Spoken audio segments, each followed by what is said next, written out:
He said, when I smoked this last cigarette, it said.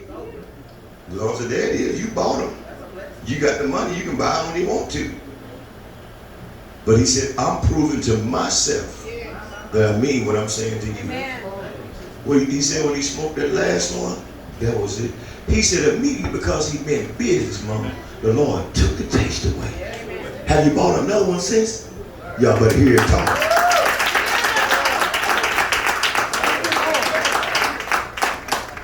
He delivered him. Oh, I got more than Brother Billy Jack. I got us. Me. My dad with his hands up, both hands. Melody Sanford, and many, many more. That when you mean business with him, he'll take it away. Y'all heard my testimony about my pastor? When my pastor told me so, I was sitting just like Brother Wyndham, attentive, ready for something to break loose. I thank the Lord, church. I'm finna go back to where I started from with my pastor. I thank the Lord put a fire in me when I got saved. I really pray that some of y'all young folks would keep that fire. I had a zeal that I wanted to not only be saved, but help somebody else to be saved. And I got to do that teaching. Brother Wyndham, I would be sitting on the front row like you, attentive to my pastor, like a little bird, feeding, getting everything the mama bird brought to him. I heard every word that he said because I needed it. But I was sitting on that front row one Friday night. And service was hot like it was this morning. And we were about to go home. Go home. Alhamdulillah, you know when he preaches, when we get excited, he has some good, wholesome words for us before he sent us home. And I'm sitting there, that Holy Ghost, you know, he got that eagle eye. And he was sitting there just a handsome man that he was, and he was looking over the congregation, didn't want to let us go, and we didn't want to go much because of that love. And he looked at me, them eyes landed on me. And I was glad his eyes landed on me, Sister Rochelle. I said, he can say something good. Give me some good encouragement. Take it easy, Mama. He's going to give me some good encouragement. Take it easy, y'all. Yeah, Daddy. You know Mama going to back him up, man. She got it. Yeah, that's right, Daddy. And I love Jesus. I love Jesus. And he looked at me, put them eyes on me, and he smiled. He said, Brother Tony. Yes, sir, Pastor. How you been living? Oh, I've been living good, Pastor. That's good. He looked away. And my eyes came back to me. He said, did you smoke any of them? Oh, Lord, why you got to go there, Pastor? Why you got to do all that, man? Why you got to bust me like that, man? Oh, you tired. I'm praising with you, man. We just got these shouting together, man. Why you got to bust me like that, man? Have I been smoking this week? You see, saved. We were saved. We ain't going to lie to church.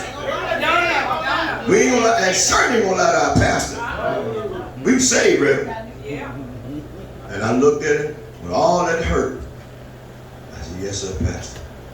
I said, I just smoked one. The whole church, y'all said, oh. The whole church said, oh. I was hurt. My spirit went to the floor. But he ain't leave my little spirit on the floor. You know what he was intending on doing, and what he did? Break me loose. Because see, I couldn't break myself loose. So by that Holy Ghost in him, he didn't know I've been smoking. He didn't know I had just smoked one. Holy Ghost knew. And the Holy Ghost knew my intent was to live right and be free from that. Because if I didn't, I'd be trying to live two lives. A church life and a home life. So that Holy Ghost used him to break me loose. He said, oh. And the church said, oh. And I said, Lord. And he looked back at me with that loving heart. And he said, now you go on back. He said, and next week, he said, when the devil come to you with that temptation, y'all better listen, y'all gonna miss it. He said, when the devil come to you again, he said, you tell him, no! Just like that. That's it. He ain't put me on no terror service. He ain't give me no 5-step, 10-step, 12-step program to stop smoking. He gave me what the Holy Ghost gave him. Tell the devil no. And I went back and I obeyed just what it seems so simple. It seems so simple. It seemed too simple. That seemed too easy. I done said no to a lot of things a bunch of times, but I didn't mean it. Destiny. But through that conviction of the Holy Ghost, like I said to you all this morning, when the Holy Ghost speaking to this church, stop turning a deaf ear. You're going to be sorry. I would have been sorry if I wouldn't have obeyed my pastor. Probably would have been still smoking today. Probably went back to crack cocaine and marijuana. Probably been dead. But I obeyed him. And sure enough, that Tuesday, going along on my job, Sister Sandra. Now, I wouldn't buy none, you all. But the folks on my job were smoking, so what I would do, you know how to be, they know how to make you be slick. Go around the one that you haven't been witnessing to. Don't go around the ones you've been witnessing to, because they're going to say, man, I thought you got saved. Go around them rank centers, you know, they don't care if you're saved or not, man. I'm saved too, all are saved. And y'all getting drunk together. So I went around the ones that I knew wouldn't put me on the spot. And so the devil said, you know, go and get you another cigarette. I'm helping somebody. Today it is, go and get you another. You're tired, it's hot, you just got to eat. Perfect mood for the cigarette. You're frustrated, like a cigarette gonna calm you down. Ain't that devil a clown? Yeah. Yes, he is a big one. Don't you know when you put nicotine in it, you become even more intense? Amen. You put anything in this body that don't equal with this body, it makes you even more uneasy. Sure will. Can I get it with it? It's just a trick. So here I am, not knowing all this then, when he came to me, and that urge became strong, because he that's the temptation. He has to tempt you. Come on, somebody. I'm being plain as I possibly can. He has to tempt you. And the Bible said, he said, all sin. He said, our sin is from our own lust.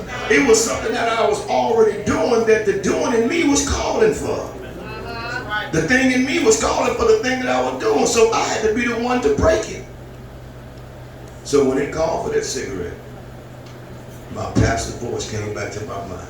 The urge was strong too. I had to, young folks hear me? I had to open my mouth. And I shouted, no! He looked at me crazy. They didn't care who he talking to. No matter who I'm talking to. You don't need to know who I'm talking to. I walked off me. The moment I said no, Mama Johnson was like a big bird and a load was lifted off of me. I felt, man, from that being that urge of wanting to smoke to, wow, now I'm ready to tell everybody. But I just said no, but I'm free. But I just said no, but I'm delivered. But I just said no, I don't have that urge no more. I just said no.